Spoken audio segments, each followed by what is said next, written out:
Жалал Абад шаарында алгачкы жолу көп кабаттуу үйлөрдүн жанына жана ошондой эле жаңы түшүп жаткан Ноорус паркына атайын балдар ойноочу аянтча, заманбап аянтча курулууда. Бүгүн азыр толук бүтө элек, бирок ошентсе дагы бир комплекттин ичинде балдар сыйгаланып ойноочу тепкичи бар атайын каражат коюлган. Ошону менен катары эле бул жерде айланып ойноочу айлампасы дагы бар балдар үчүн.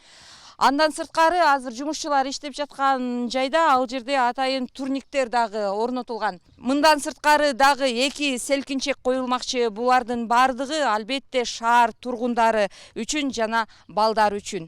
Мындай заманбап балдар ойноочу аянтчалары каланын дагы бир катар жерине орнотулууда. Эскерте кетсек, буга чейин көпчүлүк балдар аянтчалары темир металлдан гана жасалчу жана анын кооптуулук жагы ар дайым айрыкча ата-энелерди кабатырга салып келчү.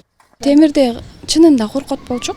Жыгылса, башына катуу тийби, негизи анча деле тиги жакка ойноткубуз келчү эмес. Балдар бар ойнойт эле да. Бул бизге баарыбызга жакшы болду. Сүйүнүп атабыз. Кечеден бери балдар аябай жаргап ойноп атышат.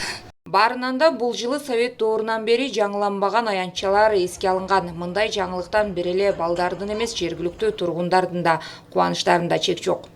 Биз көптөн бери бул аянтча, жаңы аянтча болсо экен деп тилек кылып, үмүттөнүп тилеп аттык эле. Ошол тилегибиз аткарылды го деп үмүттөнүп атабыз.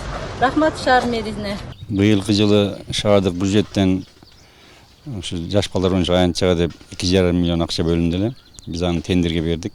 Тендерде Бишкектик Биленд групп деген бир ОСО жеңип алды.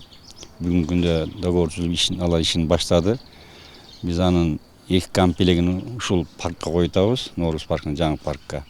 Үчөөнү 3 андай управаларга бөлүштүрдүк.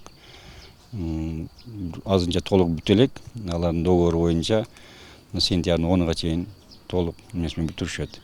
Жалал Абад шаарындагы коммуналдык чарба департаментинин берген маалыматына ылайык, каладагы балдар аянтчалары жыл сайын мына ушундай заманбап жабдыктар менен толукталмакчы. Белгилей кетсек, мына ушундай коопсуз балдар аянтчасынын ар бири 500 000 сомдун тегерегинде бааланган. Быйыл калаага 5 дана каралган болсо, келерки жылы шаар жетекчилиги анын санын 2-3 эсеге көбөйтмөкчү. Улкан Кожоева, Жансак Нурдавлетов, жаңылыктар үчүн.